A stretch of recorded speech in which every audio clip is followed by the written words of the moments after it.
Hi, I'm Dr. Nathan. I'm a maxillofacial surgeon and I head the Department of Maxillofacial Surgery, Apollo Specialty Hospitals, Perungudi, OMR. Today we are going to talk about cleft lip and palate. This is a very big deformity which we see in our country particularly compared to the Western country. We are more. Why does cleft lip and palate? In Tamil it is called Annapilavu, Udadu Pilavu. Why is this cleft lip and palate coming? It is only because of the lack of literacy and the lack of education to the patient. Few things are the reasons for a cleft lip and palate. One is genetic. It could be because of somebody, your old grandfather, somebody could have had a lip, but that is one reason we ruled it. The other important thing is not taking enough folic acid during the pregnancy.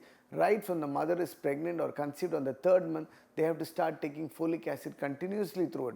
Nowadays, our gynecologists at Apollo, they prescribe their medicine even during planning your pregnancy. So, lack of folic acid can cause this.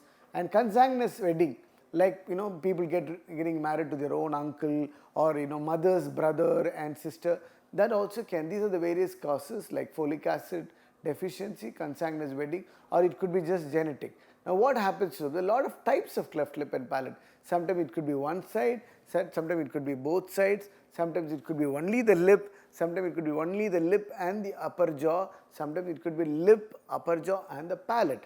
The more severe the deformity, the more problems the child has and the more problems they have it through the course of the treatment. The first thing they face is child is born with a cleft lip and palate. The biggest challenge is feeding. How do they feed them? Because the mother feeds, the whole milk will come through the nose. So we kind of give them a feeding plate initially so that the patient can get some milk inside so that the patient gets healthy. Because if I have to operate on the lip, the baby has to be at least some 10 pounds and some 10 hemoglobin. Now we've come down to 8 hemoglobin so that we can take them under general anesthesia and operate the lip. The sequence goes like this. First we operate the lip at 3 to 6 months and then we operate the palate at about 18 months because palate is what is important for speech. Any child develops a speech within 3 to 4 years. So if the palate is with a big hole, they can't speak at all. If they don't learn anything within 4 years, it's very difficult to learn later. So it is very important to do the palate surgery at about 18 to 24 months actually. Then we do kind of clips to align the teeth and then we do a procedure called alveolar bone grafting. That is when the gap in the palate can be fixed with bone from the hip, that can be done. Then at about 18 years we do an orthognathic surgery where these children usually have a very deficient upper jaw and they have a turned nose also. So both can be corrected.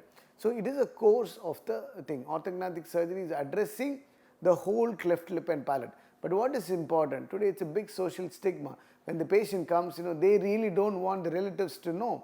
So we kind of educate the patient, we reassure them that your child will look like any other child normal on the long run, and we make sure that they are happy and they are cooperative to do the treatment because it's not a one-day treatment, it's a prolonged treatment. But only good news is even a child born with cleft lip and palate can become completely normal at a certain stage with the surgeries, and they can do anything and they can be normal doing all the work and they can be a very confident individual in the society.